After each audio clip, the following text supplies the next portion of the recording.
Boa noite a todos. É um prazer estar aqui coordenando essa sala com duas grandes mentes que vão nos falar de um assunto bem relevante, principalmente agora durante a pandemia, a medicina. Todos nós carregamos muitas dúvidas a respeito do assunto, então é uma oportunidade única que a Abram tem nos proporcionado. Gostaria de agradecer a presença de todos vocês, que é o que garante o sucesso, e agradecer à Abram e parabenizar a todos os envolvidos pela atitude sempre compromissada em favor da nutrologia. Nós vamos começar com a doutora Maria Ângela de Souza, ela que, além de médica, ela também é advogada. E a doutora Maria Ângela é mestre em ginecologia pela Unifesp, especialista em nutrologia pela Abram, diretora do Serviço de Nutrologia do Hospital do Servidor Público, IANSP, diretora do Centro de Desenvolvimento e Ensino e Pesquisa do IANSP e responsável pela telemedicina do IANSP. Ela vai falar um pouco sobre a legislação envolvendo o tema e sobre os aspectos legais e éticos da telemedicina. Doutora Maria Ângela, a palavra da senhora. Muito boa noite a todos. Obrigada, doutor Fabiano, pelo convite. Eu agradeço a Abram também pelo convite. A telemedicina realmente é um tema muito atual e nessa pandemia acabou se consolidando e eu acredito que seja agora para ficar. Eu vou começar minha apresentação.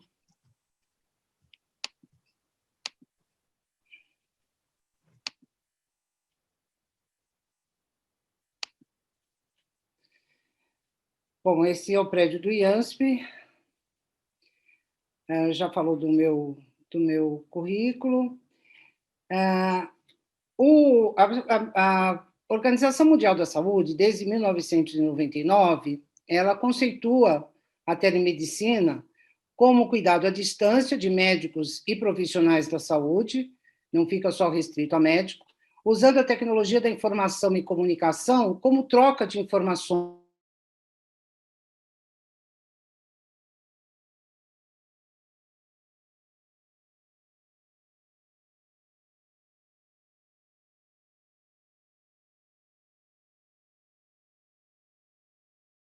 ela é conceituada pela Associação Paulista de Medicina e a Associação Médica Brasileira como a prática da medicina à distância por meio de tecnologia da informação e um importante ressalta que ela deve ser utilizada de forma responsável e complementar aos cuidados médicos presenciais.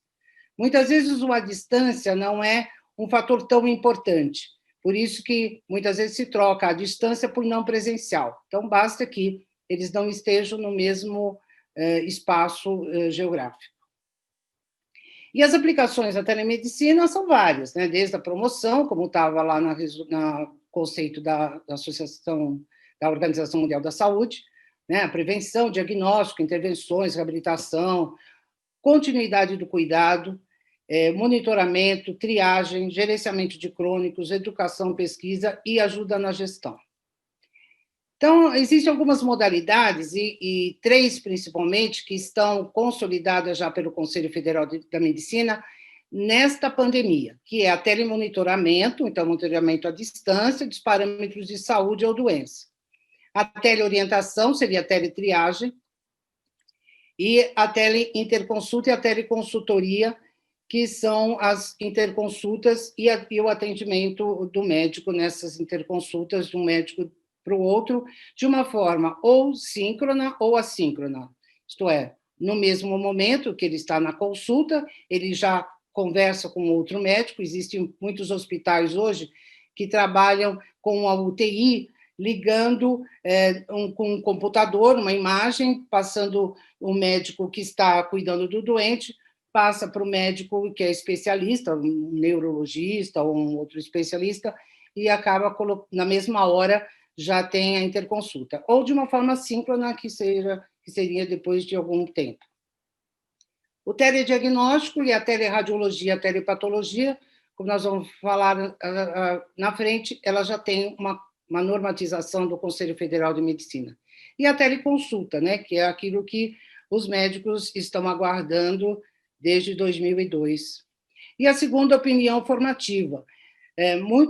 Muitos trabalhos com telemedicina são várias telas em que você usa você abre uma outra página para se consultar ou com outro médico ou mesmo com upgrade.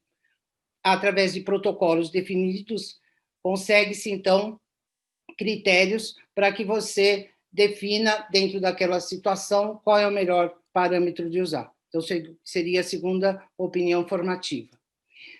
Então, importante frisar que a telemedicina ela deve ser utilizada de uma forma responsável e complementar aos cuidados médicos presenciais. E, principalmente, garantir a linha de cuidados. O que é isso?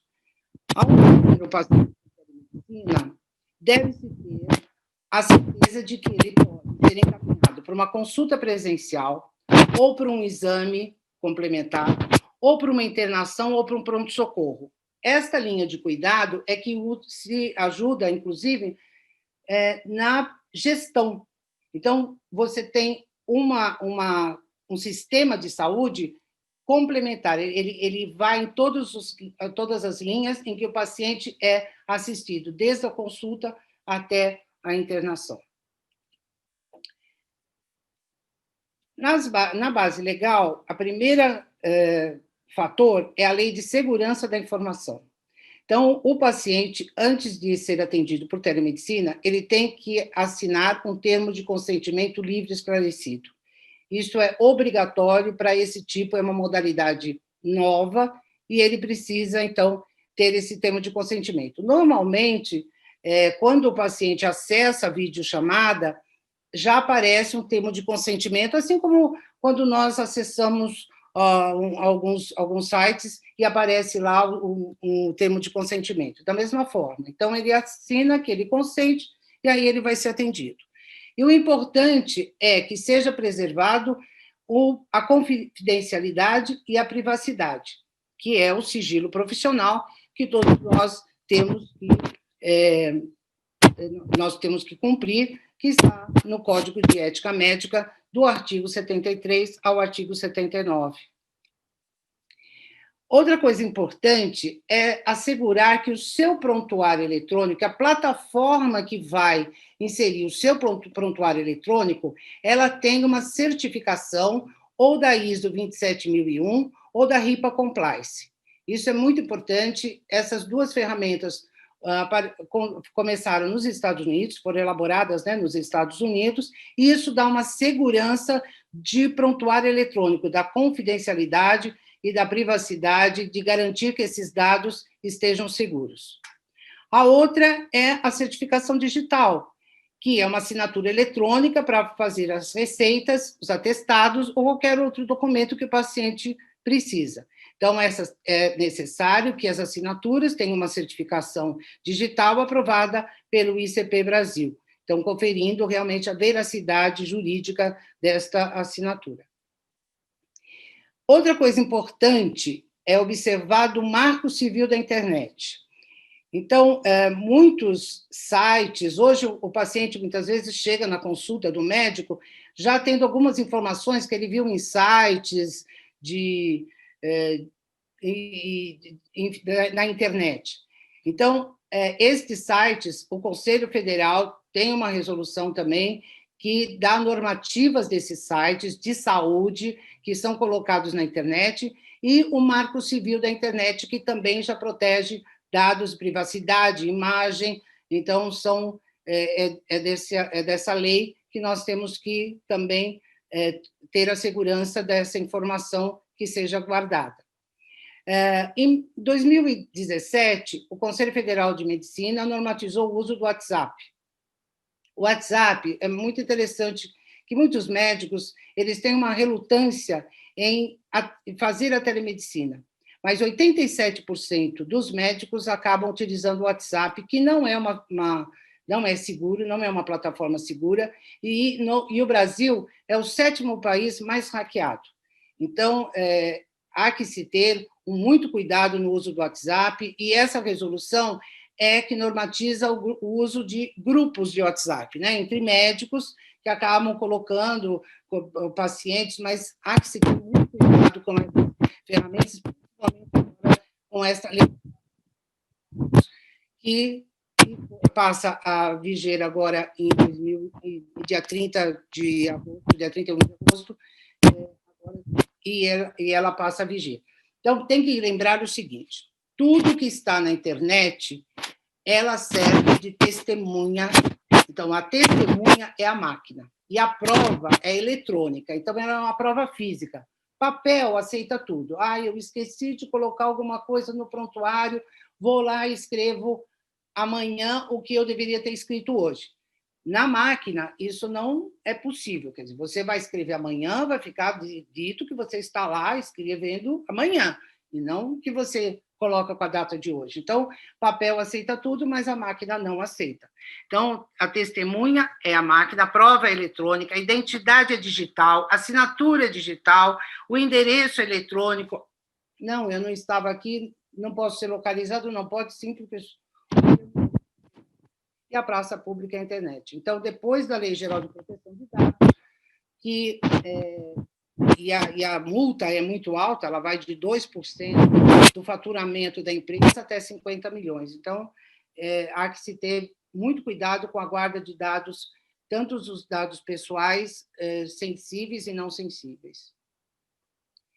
Com relação, então, à própria telemedicina, desde 1990, o professor Schau, que é um dos pioneiros da telemedicina aqui no Brasil, que montou a disciplina de telemedicina no HC, ele fala que é a especialidade que mais cresceu no mundo.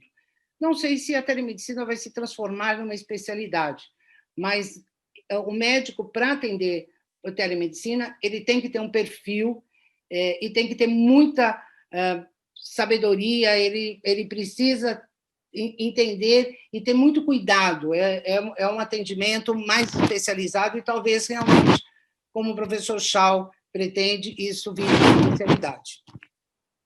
Em 97, o Conselho Federal de Medicina já autorizava os funcionários da Petrobras que estavam em plataforma serem atendidos à distância. Então, pela portaria 37, teve essa autorização desse atendimento à distância. Todas as normas de telemedicina, elas são baseadas na Declaração de Tel Aviv, que foi elaborada na 51ª Assembleia da Associação Médica Mundial, em 99. E ela delimita as responsabilidades e as normas técnicas na utilização da telemedicina. Inclusive, o Ministério da Saúde, quando lançou a portaria que autorizava a telemedicina, ele cita essa declaração de Tel Aviv. O Conselho Federal de Medicina, então, em 2001, só lança um manual de éticas dos sites de medicina e saúde na internet, como eu tinha já citado lá atrás, quando eu falei do Marco Civil da Internet. E o nosso Código de Ética Médica, no artigo 37, ele já prevê a telemedicina, que ela deve ser regulamentada pelo Conselho Federal de Medicina. E, ao utilizar os sites sociais e instrumentos, o médico deve respeitar também as normas elaboradas pelo Conselho Federal. Então, tanto legislação como ética estão prevendo já a telemedicina, já previam a telemedicina, e dentro do âmbito internacional, nós temos a American Telemedicine Association, a ATA, que normatiza, porque hoje a gente sabe que não tem fronteira, né? Não existe mais fronteiras geográficas. O médico pode estar aqui, atender um paciente nos Estados Unidos, o paciente pode estar viajando, enfim, ou ele ter mesmo clientes fora do país. Então, nesse âmbito internacional, existe a ATA, que normatiza as relações da telemedicina. Em 2002, o Conselho Federal de Medicina autorizou o uso da teleconsultoria e da segunda opinião. quando foi criado o Conselho Brasileiro de Telemedicina e Telesaúde. Em 2014, o Conselho Federal autoriza o exercício da telemedicina na teleradiologia. Então, hoje, o médico pode, à distância, dar o laudo dos exames radiológicos. Isso está bem comum e já bem aceito pela sociedade. A telepatologia, agora em 2019, foi autorizada também. Bom, aí acontece a Covid. Então, em fevereiro, pela Lei 13.972, dispõe das medidas, né, do enfrentamento dessa doença causada pelo coronavírus e que acaba mudando a história toda da telemedicina. Assim, em março, o Conselho Federal, pelo ofício do COJUR, ele autoriza o uso da telemedicina durante a epidemia do Covid-19. A portaria 467 do Ministério da Saúde acaba, a seguir, autorizando a telemedicina e a telesaúde diante da pandemia e reconhece a eticidade da Declaração de Tel Aviv. A Câmara Municipal lança o projeto de lei e a lei é sancionada, então, em abril, autorizando o uso da telemedicina enquanto durar a crise ocasionada pelo coronavírus. Outros conselhos federais também autorizaram a teleconsulta, a teleenfermagem, como pelo COFEM, a telepsicologia e a fisioterapia também têm autorização para atender usando tecnologia da informação e da comunicação. A Agência Nacional de Saúde lançou 3 normativas que autorizam os médicos a usar o Código de Terminologia Unificada de Saúde Suplementar, né, para os atendimentos, consultas e sessões sem restrições. E eles autorizam, então, o pagamento. Então, eu quero lembrar que a telemedicina, ela é um ato médico e ela, portanto, é passível de remuneração. Ao contrário do WhatsApp, o WhatsApp não é considerado ato médico e muitos usam o WhatsApp. Então, tomar cuidado nesse sentido. Em março, ela torna obrigatória a informação sobre caráter emergencial, quer dizer, na hora que vai atender esse paciente, é obrigatório que se acrescente a informação na consulta, que é em caráter urgência pela Covid. E torna também obrigatório que os planos de saúde paguem, remunerem a consulta, então, por telemedicina. Aqui em São Paulo, tanto a Prefeitura de São Paulo lançou uma portaria que regulamenta a telemedicina no âmbito da Secretaria Municipal, e o IANSP, agora em setembro, ele também autoriza não só para o atendimento dos pacientes com Covid, mas para todos os outros, normatiza a telemedicina no âmbito do IANSP. A PM, em fevereiro de 2020, já esperando que houvesse uma resolução autorizando a telemedicina, eles fizeram uma pesquisa da percepção do médico, o que o médico achava, porque em 2018, então, teve uma resolução autorizando a telemedicina, mas que foi revogada logo em seguida, em 2019. Os médicos contestaram muito, eles acabaram revogando. Aí, essa percepção, essa pesquisa que eles realizaram, com 2.258 médicos, mostrou que 43% eles colocaram a falta de regulamentação como barreira, e os 64% desejavam essa regulamentação para incluir a teleconsulta como uma atividade normal. Já porque muitos atendem pelo WhatsApp. A percepção dos usuários, tanto no Brasil como no mundo, é de satisfação. Mais de 90% aprovam e mais de 90% confiam no modelo. Portanto, é um modelo que tem aceitação dos médicos e tem aceitação principalmente dos usuários. Foi o que nós observamos também no IANSP, nesse atendimento durante essa pandemia, o que nós atendemos os pacientes com Covid. As vantagens da telemedicina é o acesso aos serviços. Nós temos que imaginar que o Brasil é um país de dimensão continental. Muitos pacientes vivem em situações, em locais de dificílimo acesso a especialidades.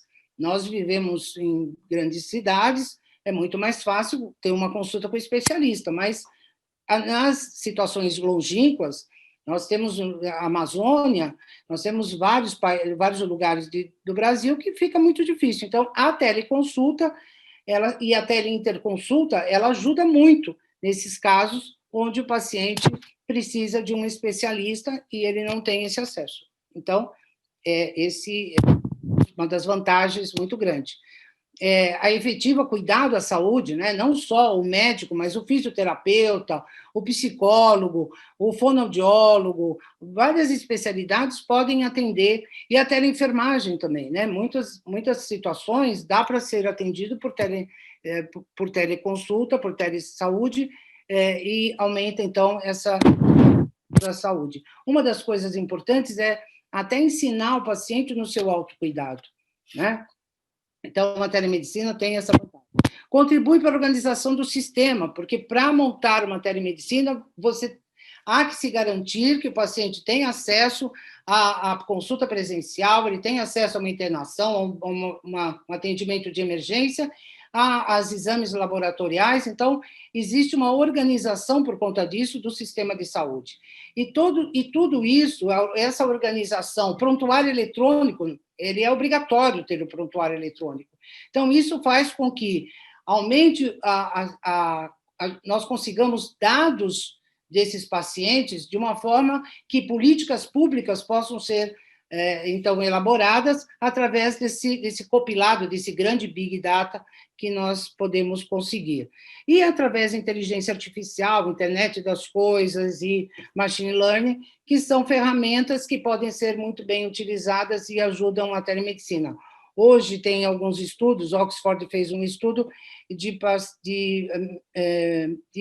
exames de eletrocardiograma, que a máquina consegue ler muito mais rápido, já foi feito exames com mamografia, que a máquina conseguiu melhores resultados do que um grupo de médicos. Então, é muito importante que pensar que daqui uns 20, 30 anos, muitas profissões de agora não vão mais existir. Em contrapartida, muitas coisas novas vão ocorrer. E a telecomunicação e a internet é uma coisa que veio para ficar, principalmente a inteligência artificial. E eu acho que uma das vantagens muito grandes da telemedicina é o acompanhamento do paciente no domicílio. Tem muito paciente que tem uma dificuldade muito grande de se locomover, são pacientes acamados, são pacientes que precisam de atendimento domiciliar, às vezes de um especialista, ele tem lá um médico que vai no home care, mas precisa, às vezes, de uma consulta de um especialista, e se torna difícil, e dá para fazer por teleinterconsulta, ou mesmo o médico acabar atendendo, ou um fisioterapeuta, ou um enfermeiro pode atender esse paciente que não precisa se locomover, muitas vezes a família tem dificuldade para levar o paciente, enfim, eu acho que são as vantagens da telemedicina. Há que se treinar e capacitar os médicos para atender esse atendimento. É um atendimento novo, é um atendimento diferente, e não é todos os médicos que têm o perfil para fazer esse atendimento. Então, a Associação Médica Brasileira e a PM tem um curso de capacitação, e outras instituições também podem fazer esse curso. Nós, lá no IANSP, fazemos um treinamento, nós somos capacitados e nós passamos esse treinamento para os médicos lá da instituição. Uma das coisas importantes é a ambiência. Nós temos que lembrar que este é um atendimento novo, mas ele tem que ser feito como se fosse um consultório, como se estivesse no consultório. Então, tem que ter um local silencioso e privado. evita objetos, silencia o celular, leia as informações prévias do paciente, porque é muito desagradável, tem que olhar para a câmera, muito desagradável você ficar escrevendo e o paciente está vendo que você está olhando, não está olhando para ele. Então, precisa tomar alguns cuidados e ter um fone de ouvido para evitar ruídos externos, e é o melhor. Então, verifique também se o telefone está funcionando, por quê? Porque a conexão pode cair, no caso, né, do videochamada, a conexão pode cair, então tem um telefone para que essa consulta seja continuada, dê continuidade no atendimento. Então, ligar o computador um pouco antes, testar a internet, som e imagem. E organize a sala, mantenha a privacidade. O importante é se identificar, né, com jaleco, crachá, dizer, olha, bom dia, eu sou doutor, trabalho, estou aqui do hospital, falo com o senhor fulano. Tenha preocupação de saber que se você está falando mesmo, né, com o médico, com o paciente, a identidade do paciente é importante, tem que ver se é ele mesmo, se não tiver, anotar outras pessoas que estão junto, mostrar dentro da sala outras pessoas presentes no ambiente. Muitas vezes nós atendemos lá no hospital com residentes, então precisa mostrar para o paciente, olha, mesmo que ele não me esteja vendo, olha, aqui nós estamos com, tem o doutor fulano, doutor, fala o nome das pessoas, diga quem está na sala, dê uma garantia que ele vai ter essa... Porque ele entra no consultório, quando é presencial, ele está vendo o residente, alunos e tal. No computador não está, mas ele pode ouvir algum barulho e ele vai ficar... Então, confirma que ele está vendo, né, está ouvindo, e que ele entendeu as informações. Isso é importante. Se ele entendeu as orientações, se ele entendeu as informações, em caso de dúvida, olha, então eu vou marcar para o senhor uma consulta presencial. Pronto, marca a consulta presencial se você achar que está inseguro. A outra coisa certifica também para o paciente que ele fique num ambiente onde tenha privacidade e onde tenha decoro. Existem algumas situações, muitas vezes embaraçosas, de locais onde esse paciente está. Interrompa a consulta, sem problema, para que dê a entender para o paciente que ali é uma consulta como se fosse consultório. Não é no clube, ele pode estar atendendo, enfim, qualquer outro lugar, no bar, tem que ir para um local, aquilo é uma consulta e ela é, inclusive, passível de remuneração. Então, lembrar os outros profissionais, e se houver falha, então tenha sempre uma linha telefônica. Se ele não atender o telefone, anote quantas vezes ligou, deixa registrado isso no prontuário. Todo atendimento realizado ao usuário, mediante a tecnologia, deve ser registrado em prontuário clínico. Inclusive, eu aconselho vocês a atenderem pelo WhatsApp, à noite, o paciente ligou no WhatsApp. Tudo bem, fala, dá a conduta, no dia seguinte, chega no consultório, escreve tudo aquilo que você falou no WhatsApp para o paciente, deixe tudo escrito, porque a única prova sua é o prontuário médico. Claro que o WhatsApp também pode ser utilizado como prova. Então, a prescrição, atestado e outros documentos digitais também tem que ir pela certificação digital. A comunicação, ela exige mais tempo, a telemedicina demora um pouco mais, é um pouco mais lenta, então tem um delay aí maior do que o presencial. Deixa claro a conduta do paciente, né? Se ele precisar de alguma informação, mande até por escrito. E o importante que nós orientamos é criar um formulário específico.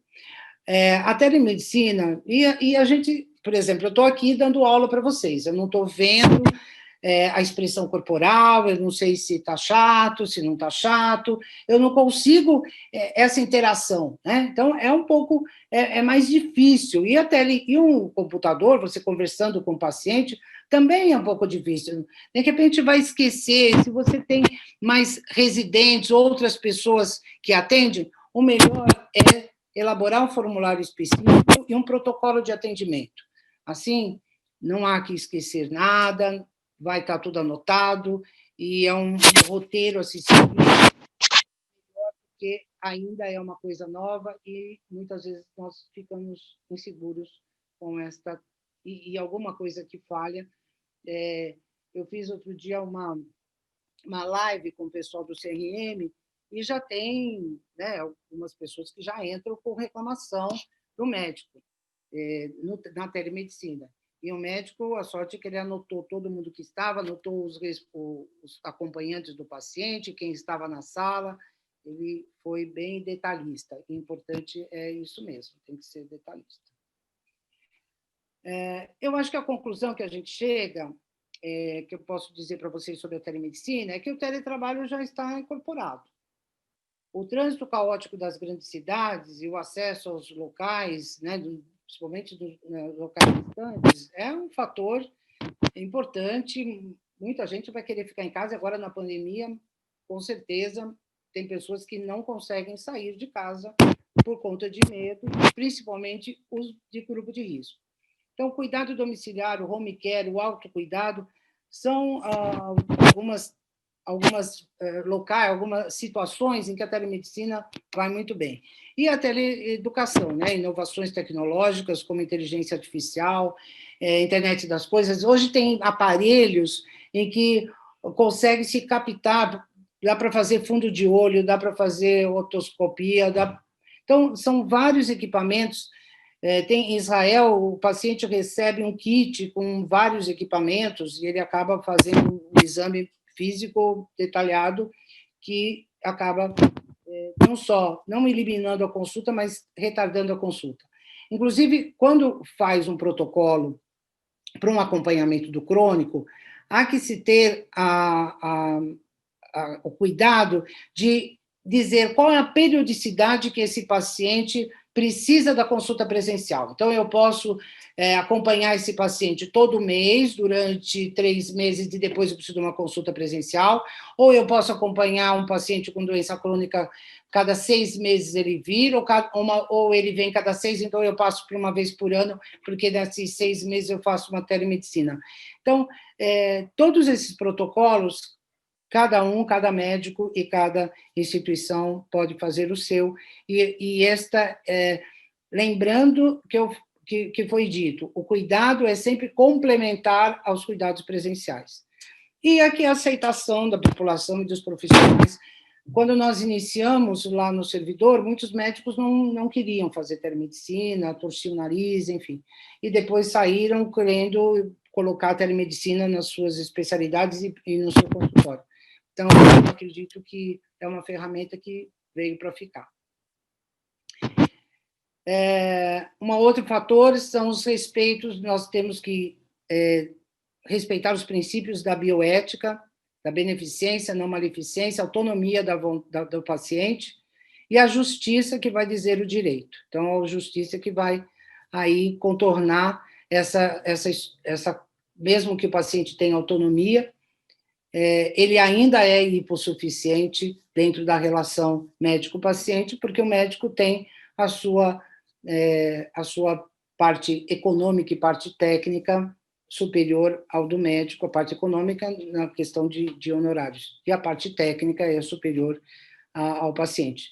Então, mesmo que ele tenha autonomia da vontade, que isso não iguala a relação, porque ele ainda é hipossuficiente, e por isso que muitas vezes pode ser usado o Código de Defesa do Consumidor na relação médico-paciente.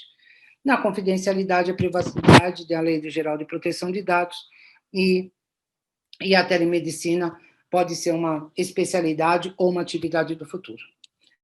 Muito obrigada. Terminamos. Muito boa explanação, doutora Maria Ângela. Tenho certeza que foi muito útil. Acredito que muitos aqui estejam trabalhando com a telemedicina e com uma série de questionamentos e dúvidas para tirar sobre o assunto. Agradecemos muito pela presença e parabéns de novo pela excelente apresentação.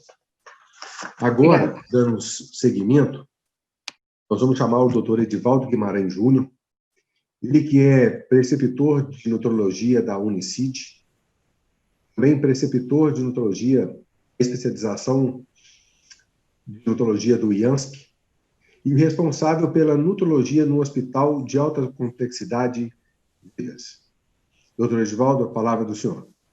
Muito obrigado. Agradecer ao Fabiano aí pela apresentação, doutor Fabiano, agradecer a Abram pelo convite. É sempre uma honra, eu sempre falo isso, sempre gosto de deixar isso frisado, que é sempre uma honra estar aqui e tentar dividir um pouquinho de conhecimento, um pouquinho da experiência da gente na nutrologia e no IANSP.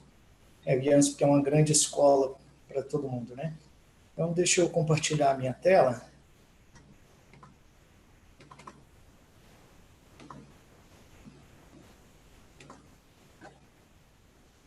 Ok.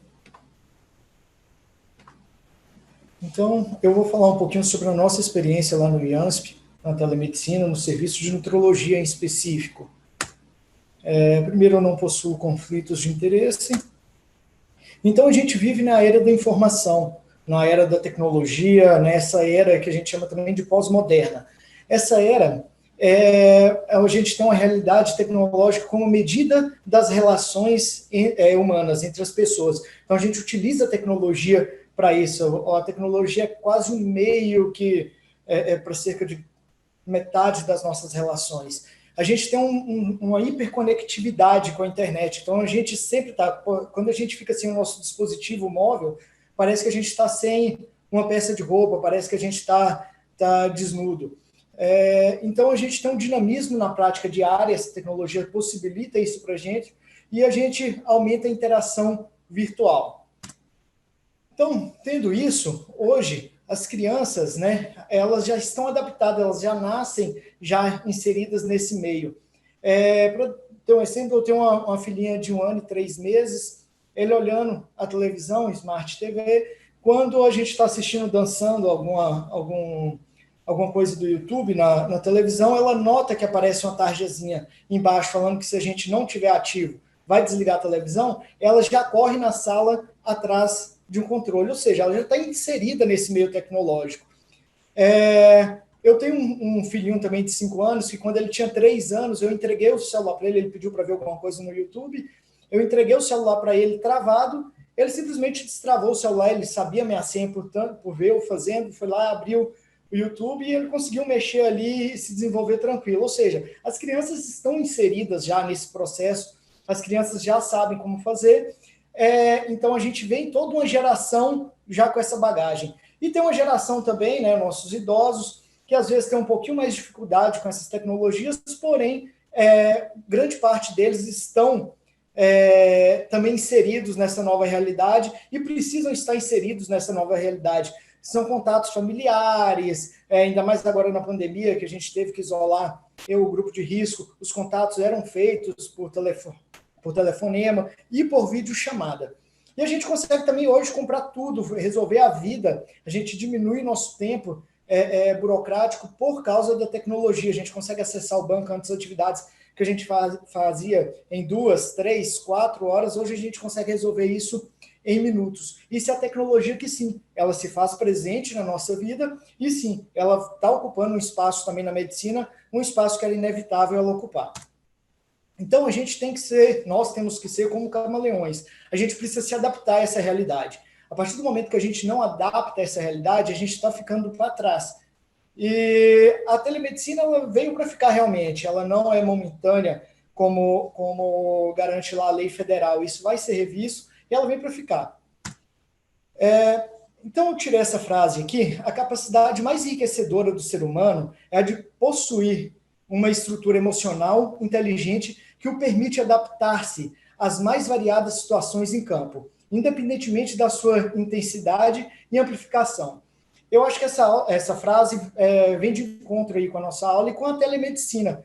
Né? A gente tem esse poder de adaptação. E o que é mais interessante, essa frase também é de uma autora que assim, não é tão conhecida, e ela tem um Twitter e ela publica esse tipo de coisa no Twitter dela, ou seja, é a tecnologia mais uma vez inserida na nossa vida, a tecnologia mais uma vez inserida na nossa rotina. Então, o coronavírus, né, ele veio para acelerar esse processo. Como foi explanado muito bem pela doutora Maria Ângela, já tinha tido uma resolução anterior que liberava a telemedicina, porém isso foi revogado, estava em processo ainda de normatização e veio o coronavírus, pandemia, isolamento, a gente teve que se adaptar a isso, e isso teve que ser de uma forma mais rápida, mais acelerada, colocado em prática. Então, a gente tem hoje que os planos de saúde, eles entendendo essa demanda e eles entendendo essa nova realidade, eles estão se adaptando a isso. Hoje a gente tem, esse aqui é um plano de saúde bem forte em São Paulo, eu preferia apagar nome, enfim, mas esse aqui é um comercial deles na internet falando que sim, eles vão atender, eles já atendiam antes, e a partir do dia 1º de outubro eles vão atender telemedicina via o aplicativo deles, ou seja, eles estão vendendo essa ideia. Outro plano de saúde que usa como marketing, olha lá a frase de marketing deles, quem tem o plano tal tem mais saúde, mesmo à distância. Tá? Então, eles vendem essa ideia de telemedicina também como um gerador de saúde, também como um artifício, um mecanismo para levar saúde e qualidade de vida. Então, quais são as vantagens da telemedicina? Então, a otimização do tempo, essa otimização do tempo ela é tanto do paciente como do profissional. A nossa realidade no IANSP, né, é que a gente tem pacientes de todo o estado. E, às vezes, quando eles procuram uma consulta com um profissional especialista, eles têm essa dificuldade, às vezes moram no interior, que não tem esse especialista, e eles precisam viajar durante grandes percursos. Então, ele precisa se adaptar para isso. Ele precisa falar no trabalho, que ele vai sair, que ele vai passar o dia fora, ele precisa se organizar financeiramente, porque ele tem um gasto para vir até a capital. Às vezes, ele tem um filho, né, e tem que arrumar alguém para pegar esse filho na escola, ou ele tem um pai que mora e que é dependente, ele tem que organizar. Então, às vezes, é o pai que precisa vir na consulta, então a pessoa precisa sair do trabalho para trazer. Então, assim, a otimização do tempo, ela realmente acontece. Inclusive, tem profissionais hoje, não é nossa realidade no IANSP, mas tem profissionais que fazem esse atendimento de telemedicina de casa. Isso economiza tempo, ele economiza tempo com a família, ele economiza tempo com o que fazer, ele economiza esse tempo de deslocamento, né? Ele ganha esse tempo no dia. Se a gente está falando de grandes cidades, a gente sabe que a gente gasta muito tempo nas ruas. Aumento da capacidade de atendimento do serviço, aí falta uma palavra de atendimento, aumento dessa capacidade. O que é isso? Hoje, lá no IANSP, a gente tem 3 salas, né? E essas salas não são consultórios. Então, a gente consegue otimizar esse espaço para ele funcionar como um espaço de telemedicina. Redução dos custos, então, a partir do momento que você tira os custos de um imóvel, né, você diminui esses custos do imóvel, isso fica mais vantajoso, e também diminui os custos de deslocamento, tanto do paciente quanto do profissional. Isso também pode ser que caia os custos de operação. Então, pode ser que isso lá na frente diminua o valor de um plano de saúde, por exemplo. Acessibilidade, né? Então, é fácil você pegar ali, você ver, você entrar e ter contato com o seu médico. Maior rapidez no tratamento. Então, às vezes, a gente solicitou um exame, esse exame saiu, a gente consegue pegar e, por telemedicina, adiantar esse atendimento e dar uma conduta ali mais rápida. Acesso a especialistas, foi isso que eu já disse, às vezes a gente não tem essa possibilidade por ser uma cidade pequena, enfim, e você tem acesso a esse profissional. Menor contato com ambientes contaminados, isso a gente conseguiu ver muito na pandemia, né, e por isso que a gente floresceu tanto e tão rápido a telemedicina. E quais são as desvantagens? O que a gente podia elencar aqui como desvantagem? Exame físico inapropriado. Então, quando você tem a telemedicina, quando você tem um computador na frente, você perde uma série de coisas desse paciente. Por exemplo, você não vê como é que esse paciente entrou no consultório, o próprio aperto de mão, que para a gente, nós da nutrologia, é muito importante isso, né? Então, quando a gente faz o aperto de mão, a gente consegue ali identificar de uma forma empírica ainda a força do paciente, então a gente consegue investigar caso a gente note alguma coisa diferente. A marcha desse paciente também, né? Quando ele está entrando no consultório, não que a gente tenha pedido ele para deambular, mas só de entrar a gente consegue ver algumas alterações, isso a gente perde bastante.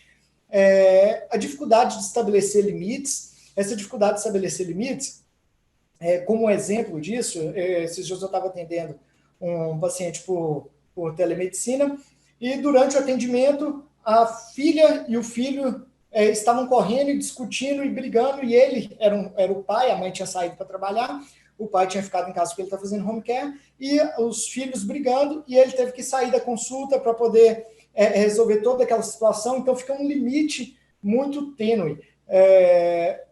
E a gente tem que saber estabelecer esse limite, né?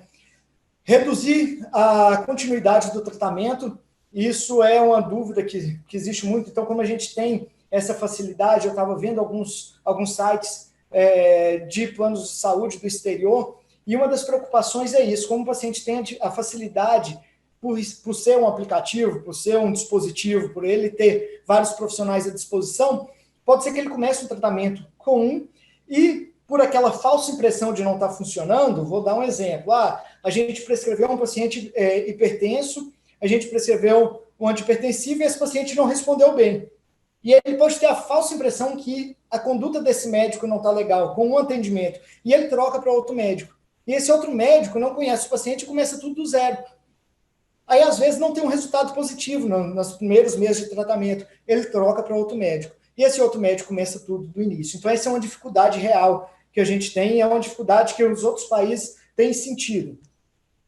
Comprometimento da relação médico-paciente, né? Então, a gente estabelecer essa relação, esse vínculo com o paciente, o olhar, olho no olho, o tratamento, pegar, encostar, a gente ganhar essa confiança, ela fica mais difícil. Ela não fica, não é que a gente não consiga atingir isso, mas é um passo a mais que a gente precisa estar no teleatendimento. Restrições à tecnologia, né? Muitas vezes a gente tem pacientes, sim, no SUS, enfim, que não conseguem operar a tecnologia, ou que não têm a tecnologia, ou que muitas vezes no momento da consulta a tecnologia está falha. Pode ser que no dia a internet da casa não está funcionando, ou no dia que a internet da cidade caiu. Isso é um problema também. E o receituário, né? Hoje a gente tem o certificado digital, porém o certificado digital ele não deixa a gente emitir todos os tipos de receituário, né? Então os receituários amarelos, receituários azuis, ainda é um problema que a gente tem e que a gente tem que saber contornar isso. No IANSP, em específico, a gente está fazendo o atendimento, a entrega do receituário, delivery, ou deixando lá na recepção, o paciente passa e pega. Ele recebe em casa ou passa e pega. É uma alternativa para isso ainda, uma vez que a gente também está aprendendo com todo esse movimento que está acontecendo. Então, a gente tem os lados positivos e a gente tem os lados negativos. Qual que foi a nossa ideia no serviço de nutrologia do IANSP? Tentar diminuir esses efeitos negativos e tentar maximizar os efeitos positivos. E assim, conseguir entregar para o nosso paciente um produto de qualidade, um atendimento de qualidade. Então, qual que era o cenário da pandemia? Qual o cenário que a gente tinha na época? Eram os ambulatórios fechados, que depois eles abriram, mas com os horários reduzidos. Em termos de horas, a gente tinha, de quantidade de horas de sala na semana, cerca de 16 horas de sala por semana. Quando a gente voltou a abrir os ambulatórios, todo mundo teve que reduzir, e a gente ficou com cerca de 2 a 4 horas por semana de consultório. Então, a gente não conseguiria atender a nossa demanda dos pacientes já nossos. Quanto mais atender uma demanda externa, uma demanda de um paciente novo que vai chegar, a gente recebe muito paciente da oncologia, muito paciente da cirurgia. Então, como é que a gente ia atender esses pacientes? A gente não tinha espaço físico para isso.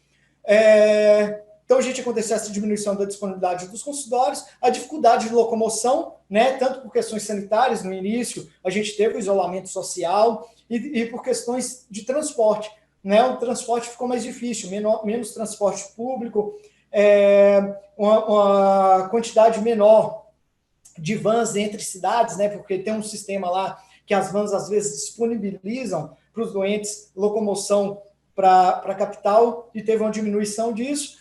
Então, a gente viu uma descontinuação do tratamento desses pacientes, né? A gente tem pacientes lá que são proativos, então, está acabando a medicação, eles ligam, né? A gente consegue ter isso. E tem outros pacientes que não, acabou a medicação, ele descontinua o tratamento. Então, a gente tentou manter o contato telefônico desse paciente, tanto os pacientes que ligavam para a gente assistia, quanto a gente foi de forma ativa também procurar esses pacientes, fazer a ligação por telefone.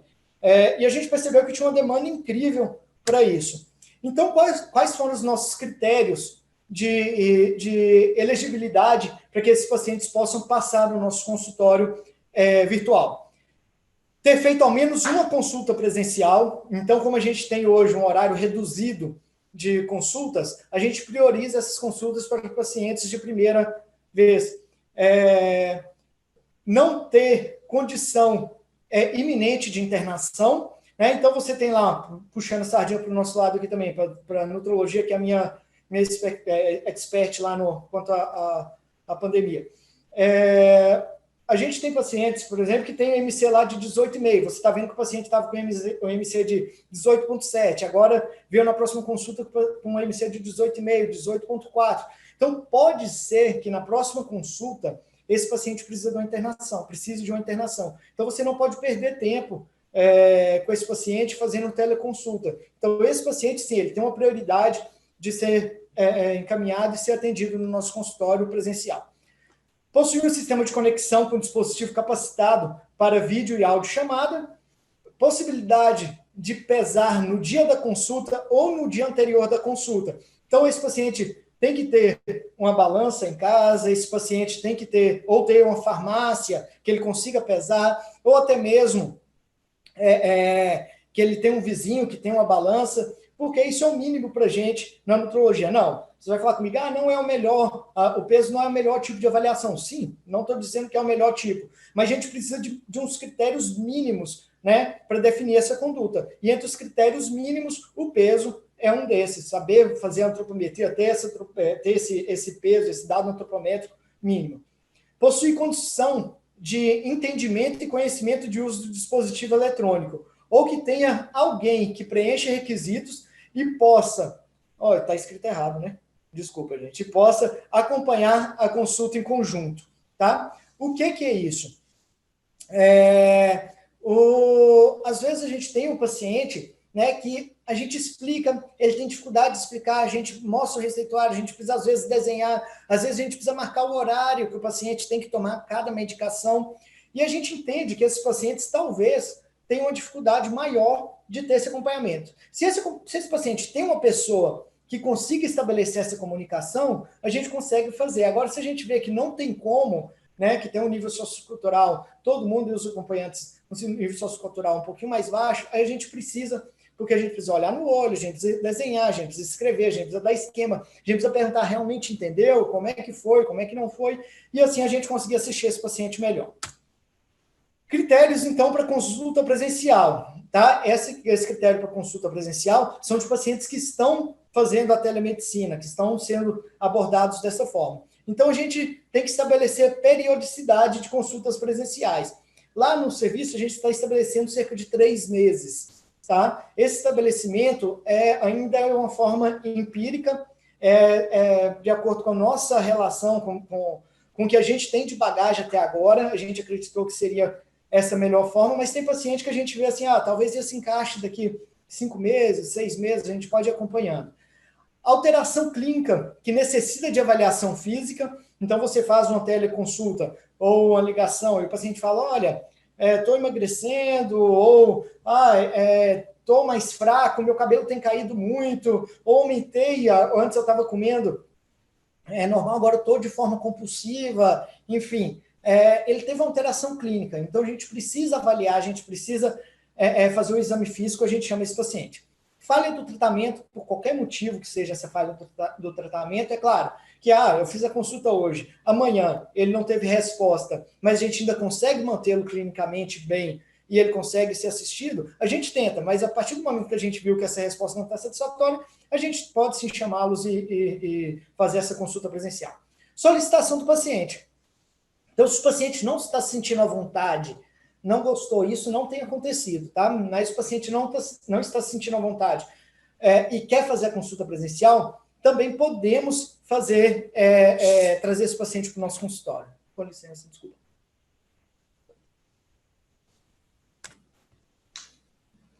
Então, nosso atendimento, como é que funciona? Primeiro, existe a marcação da consulta.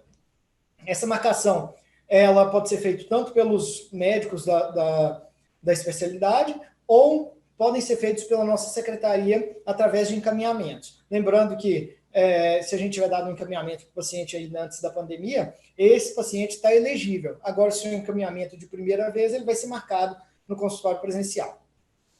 Depois existe uma confirmação ou lembrete feito pela nossa secretaria do atendimento da nutrologia na semana do atendimento. Então, é confirmado com esse paciente o horário, porque ele precisa estar disponível para esse atendimento. E, na hora da consulta, é feita, então, a tentativa de contato através da nossa plataforma que a gente utiliza. Se essa tentativa de consulta, se essa tentativa de contato não for bem sucedida, então a gente faz uma ligação telefônica. Ligou via telefone, não, o paciente só tinha esquecido, enfim, estava com algum problema, conectividade, a gente orienta esse paciente a como fazer e a gente tenta novamente. Não teve como, então a gente tenta fazer as orientações via telefone e anota no prontuário. Então, o que a gente tem de resposta até agora? O que a gente tem do feedback do paciente? E da nossa análise também. E deixando claro que isso é uma percepção, a gente ainda não tem esses dados ainda computados, mas a gente tem essa percepção como serviço. Então, dificuldade com a tecnologia, alguns pacientes falam isso, alguns pacientes abordam isso.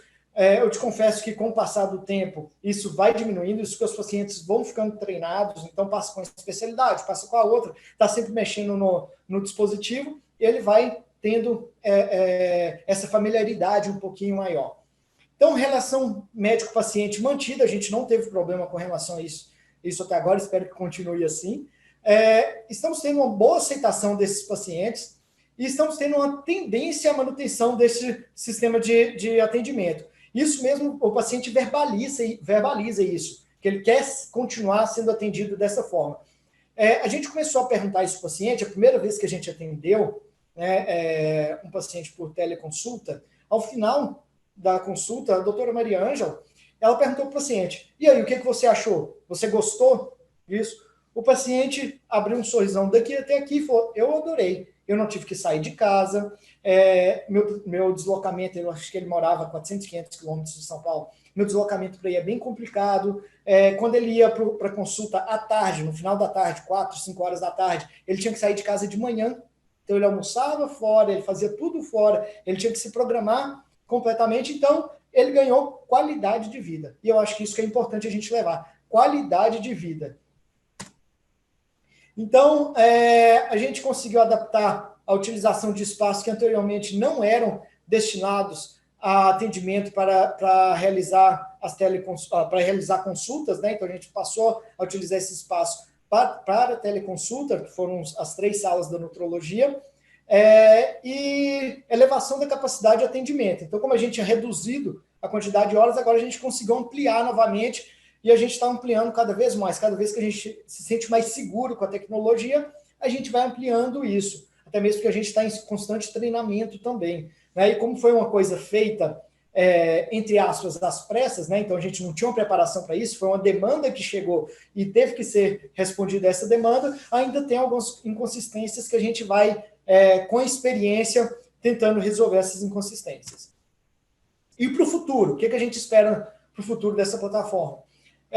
A gente já tem um projeto escrito que vai ser submetido, que é um projeto de pesquisa para identificar qual a melhor periodicidade de atendimento, quais os casos elegíveis e não elegíveis para a modalidade de atendimento em teleconsulta e avaliar o grau de satisfação do paciente. Isso é bem importante. Às vezes a gente está fazendo um atendimento, existe alguma coisa que a gente está errando, esse paciente não tem voz e a gente continua fazendo e a gente diminui até mesmo a relação médico-paciente, a gente diminui a execução desse tratamento com o paciente.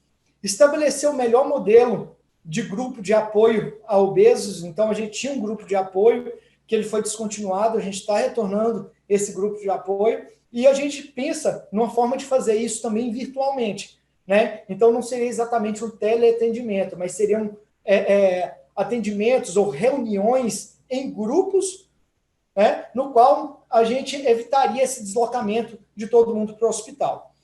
Então, sistematizar a forma de atendimento para atingir o máximo das possibilidades com essa tecnologia. Então, com expertise, né, com o passar do tempo, a gente está vendo o que está certo, o que não dá certo, e em cima disso a gente tem cada vez mais otimizado os nossos mecanismos de atendimento e a gente tem otimizado a criação de protocolos para isso. Corroborar para a divulgação da modalidade, obedecendo critérios técnicos e éticos, é isso que a gente está passando aqui para vocês. Utilização da nossa expertise acumulada neste período para expansão do projeto. Então, tem algumas especialidades que ainda não fazem esse atendimento, mas que estão à via de fazê-los. Então, a gente, como já está atendendo, a gente consegue passar um pouquinho disso. Implementação da assinatura eletrônica. Por enquanto, a gente utiliza lá no serviço, a gente ainda utiliza o sistema de entrega em casa. Então, a gente faz a receita, a gente assina, tudo certo, e entrega para o paciente. Mas a gente pensa lá no serviço dessa implementação. Então, cuidados, tá? A gente sabe que hoje a medicina ela tem um visual, uma visibilidade, muito grande. A gente tem pessoas que olham para a medicina e acham que todo médico é rico, e tem pessoas que, infelizmente, levam isso para um lado muito ruim e quer tirar, tirar qualquer coisa desse meio. Então, trago aqui para vocês essa publicação, então, que é de um advogado. Eu preferi tirar aqui o nome do escritório, o rosto dela, enfim, que o objetivo não é expor ninguém. O objetivo aqui é trazer para vocês mais essas informações para que a gente possa ter cuidado quando a gente for fazer esse atendimento. Então, o que ela traz aqui? Todos os médicos cometem erros, né? Médicos não são perfeitos, e a cirurgia podem sim, está até escrito errado, né? A cirurgia podem sim não sair conforme o esperado. Aqui ela continua dizendo: seu médico bonzinho e atencioso também pode ter cometido um erro médico. E aqui, posso gravar minha consulta? Então, a gente vai ter isso com o teleatendimento. Então, a gente vai ter isso até ampliado, tá? Amplificado, porque o paciente vai ter a possibilidade de uma hora ou outra estar gravando, a gente vai ter pacientes que podem sim estar sendo orientados a agir de má fé, né? E a gente sabe que a medicina ela não é uma ciência exata, né? A medicina é biologia, não é matemática. Então, quando a gente está submetido a isso, né, até que a gente consiga explicar, mesmo que não denário juridicamente, a dor de cabeça é muito grande. Então, a gente tem que ter um pouquinho de cuidado disso. Com isso, a gente precisa estabelecer muito bem essa relação com o paciente. A gente precisa ser muito claro nesses atendimentos por telemedicina. A gente precisa perguntar se o paciente está com alguma dúvida, enfim, tentar dar o máximo de suporte possível para esse paciente, para que a gente não, para que esse paciente não seja seduzido de alguma forma a agir de má fé. Opa, acho que deu uma travada. E foi. E a telemedicina é essa criação do médico com o paciente, essa criação dessa relação, na verdade, a continuação dessa relação médico-paciente. Então, por isso que a gente prioriza também consultas sazonais, in loco, né, presenciais, para que esse paciente, para que a gente possa manter das duas formas esse atendimento. E lembrando que telemedicina não é call center, tá? Então a gente precisa continuar entendendo o paciente, a gente precisa continuar conseguindo atingir as expectativas desse paciente, conseguindo dar a ele o melhor tratamento que pode. Então a gente está nessa estrada, né? Essa estrada é uma estrada sem volta já. Então, ou a gente adapta agora esse novo modelo, ou a gente tende a ficar para trás nesse novo modelo. E, em cima disso, a gente precisa ser participativo na elaboração desses protocolos, a gente precisa ser participativo na elaboração dessas normativas, porque isso veio realmente para ficar. A pandemia não trouxe isso, a pandemia simplesmente acelerou esse processo, que esse processo era iminente de acontecer.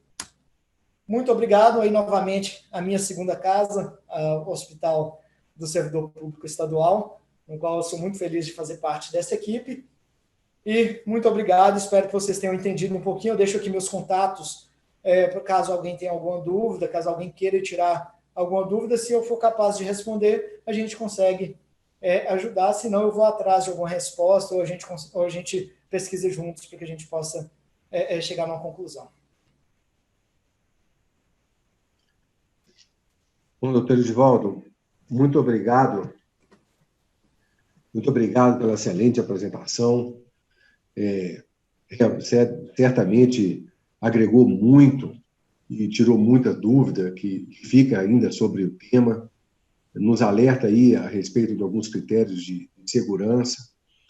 Eu acho que a telemedicina já era avistada ao longe e a pandemia só acelerou um pouco esse processo. E agora a gente vai abrir um espaço para perguntas e respostas. Já tenho aqui algumas perguntas, mas eu queria aproveitar e já fazer aqui uma colocação para ouvir a opinião de vocês.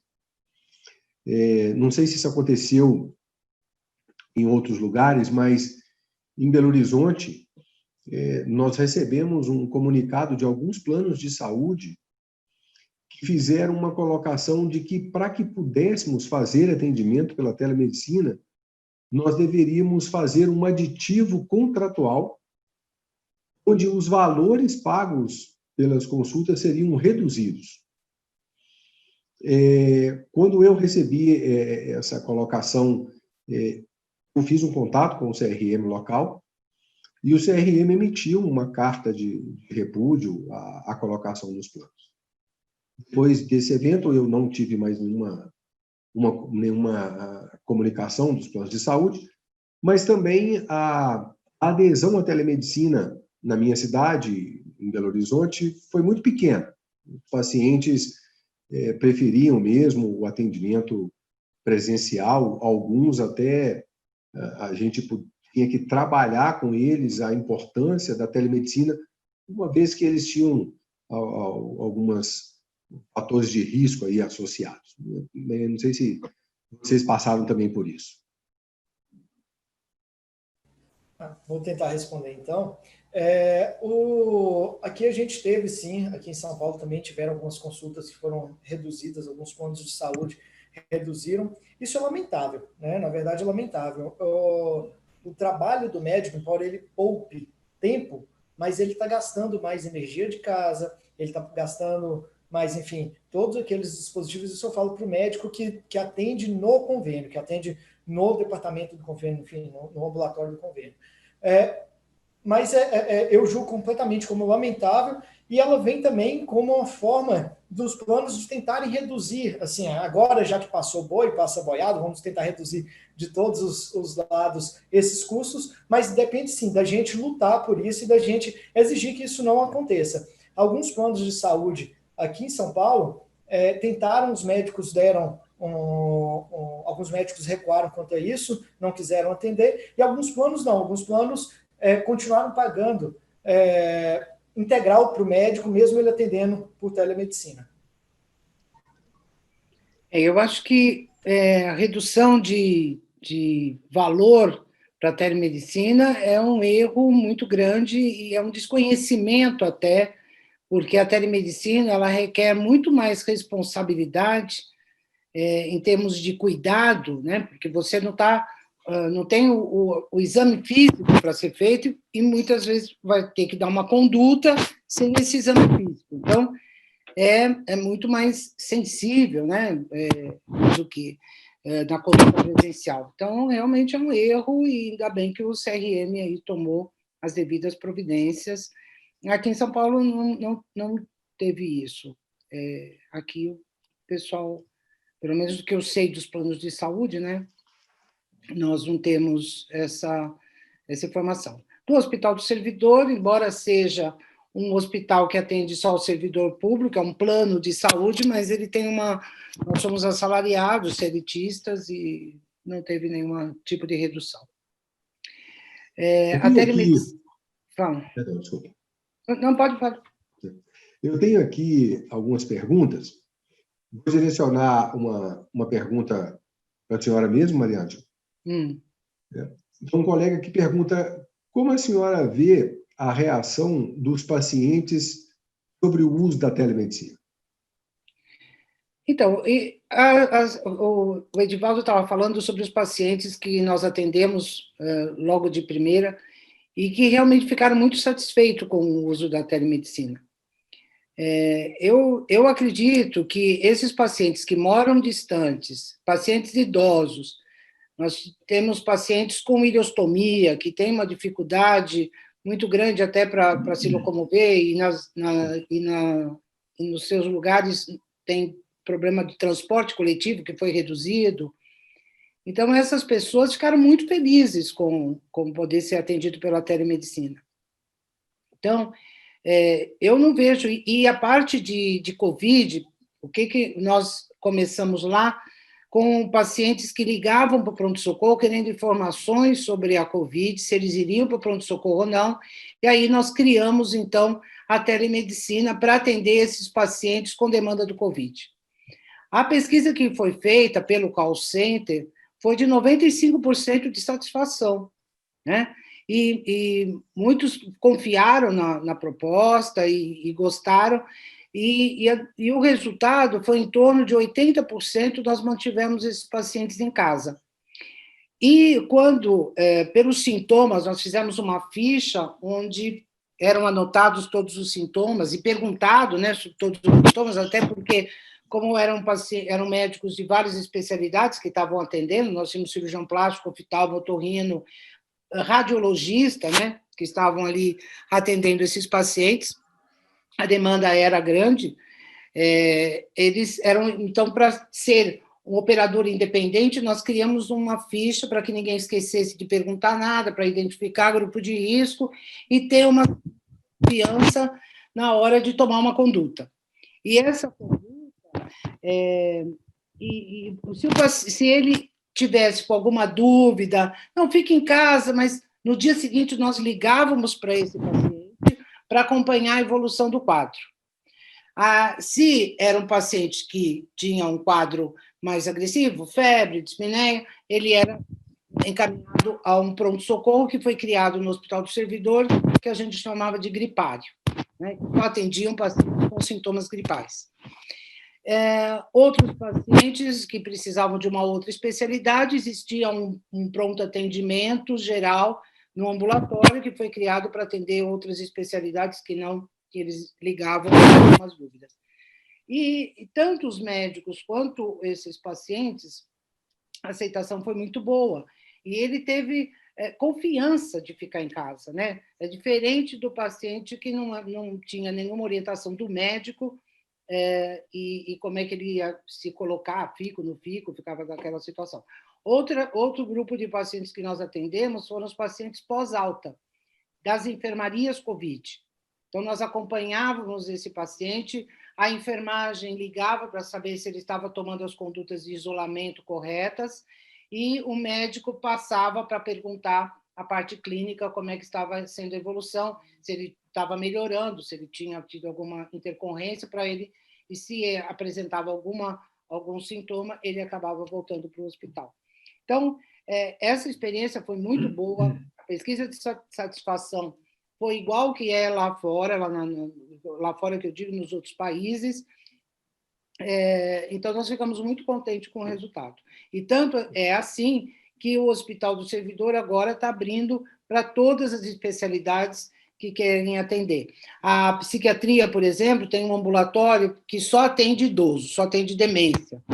E eles já estão começando o atendimento só por telemedicina. Ficou suspenso e agora eles estão voltando, porque não dá para ficar tanto tempo, e só atendimentos por telemedicina. Então, é bem interessante essa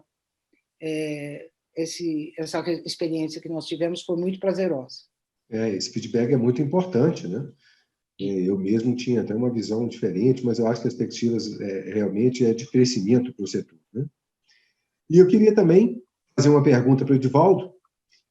E eles perguntam, Edivaldo, como o senhor vê a estrutura do Brasil para a telemedicina? O Brasil ele já está conectado, né? Os nossos índices aí de expansão da malha de internet, a gente já tem uma malha internet que cobre grande parte do país. Então, se a gente tem isso, a gente consegue levar essa telemedicina. O que ficaria era como abordar isso. Vai ser um aplicativo? Vai ter instrução para o paciente para isso? Ele pode, por exemplo, né, você descentralizar isso, o paciente ir na UBS, a UBS ensina, ou até mesmo o assistente social passa na casa do paciente, que já tem esse trabalho, você ensina o paciente a mexer no aplicativo, né? Você estuda se aquele paciente tem ou não tem condição de entrar. Se ele não tiver condição, ele pode, por exemplo, ir para a UBS, né? Quando eu falo ir para a UBS, eu estou pensando no atendimento de especialista, tá? Que às vezes esses pacientes não têm esse atendimento de especialista. A gente tem hoje também a internet por satélite, né? Que é uma internet um custo muito maior, mas ela é utilizada, por exemplo, pelo banco móvel, né? Que é aquele banco num barco, né? Um banco num barco que fica no Rio Amazonas. Então, ele vai passando pelos vilarejos, esse banco móvel. Então, a gente poderia utilizar também, né, nessas equipes de saúde, ter um médico nessa equipe de saúde que dispositivo desse, que tem uma internet dessa que ele pudesse se conectar, precisou de um auxílio de um especialista, ele consegue ter esse auxílio desse especialista, então ele vai conseguir levar mais saúde. Eu acho que assim, é uma demanda muito grande, um grande desafio, na verdade, a gente conseguir implementar isso a nível nacional, né? Mas é uma briga que talvez valha a pena a gente ter, porque lá no final das contas, lá no final da linha, o paciente vai ser favorecido, principalmente por essa consulta com especialista, que às vezes é quase impossível. A gente tem aí pacientes que demoram 1 ano, 2 anos, 3 anos para ter esse acesso. A minha esposa é otorrino, ela atendia na prefeitura, né, tinha um paciente lá que tinha uma fila de espera, ela chegou a ter uma fila de espera de 8 meses, 9 meses. Talvez se tivesse uma forma de minimizar isso e fazer com que o paciente fosse atendido pelo clínico, mas tivesse uma orientação do especialista, a gente poderia diminuir essa fila. Né? Não que a gente pudesse sumir com essa fila, mas a gente diminuiria essa fila que realmente, esse gargalo, a gente faria um gargalo realmente para quem precisa do especialista, para quem precisa do contato pessoal. Olha, uma das experiências que eu acho super importante também é atendimento, triagem para pronto atendimento. Porque o paciente, muitas vezes, é aquela ficha verde do pronto-socorro, que acaba aglomerando dentro do pronto-socorro, né? E o paciente pode ter uma orientação por telemedicina, não precisa ir até o pronto-socorro. Então, eu tenho alguns colegas que fazem telemedicina em alguns hospitais aqui de São Paulo, eu acho que um dos hospitais que tem uma grande experiência em telemedicina e teleconsulta, até porque desde a época da Petrobras, foi o Einstein, que atendia lá desde a época da Petrobras, que eu citei para vocês. Eles têm uma experiência muito grande com pronto atendimento, com telemedicina. Eles têm hospitais em que eles fazem esse momento que eu falei da UTI, né, do computador. Então, eu acho que, e a Prevent mesmo, que é um outro plano de saúde aí que tem atendido bastante por telemedicina, são experiências que nós temos que observar, nós temos que aprender com eles, né? E por que não levar isso? Eu acho que a prefeitura do município, o doutor Takano, que montou essa portaria aí, junto com a Secretaria Municipal de Saúde, eu acho que isso é muito bom, de fazer telemedicina na rede básica.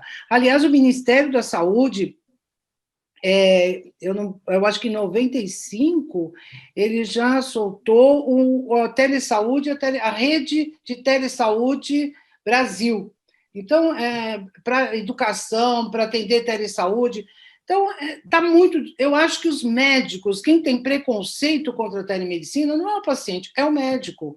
O médico que tem medo que acabe a medicina, não vai acabar a medicina. A medicina tem que se atualizar, a medicina tem que entrar na tecnologia, porque senão, realmente, aquele médico que hoje não mexe com o computador, ele fica sem espaço. Eu vejo médicos mais antigos e que não sabem mexer no computador. Quem faz tudo é o residente, que entra, que mexe, que... Essas dificuldades acaba tendo. Agora, nós precisamos nos atualizar, nós precisamos entrar na tecnologia. Eu tenho um pai... Estamos diante de mais uma atualização importante para nós, né? Eu tenho um pai de 96 anos que aprendeu a mexer no computador, que tem iPhone, que tem televisão toda... sabe? Então, eu acho que... Se tornou necessário. se tornou necessário, porque como é que faz conexão com a família, né, na rede social? Eu acho que são muitas as lacunas que podem ser preenchidas pela telemedicina, e eu acho que é uma coisa que veio para ficar, e muita coisa ainda tem que ser preparada e discutida. Nós vamos aguardar as cenas dos próximos capítulos, e eu queria aproveitar, já encerrando, e agradecer aqueles que estão em casa, que nos acompanharam, por separarem o tempo precioso para nos assistir.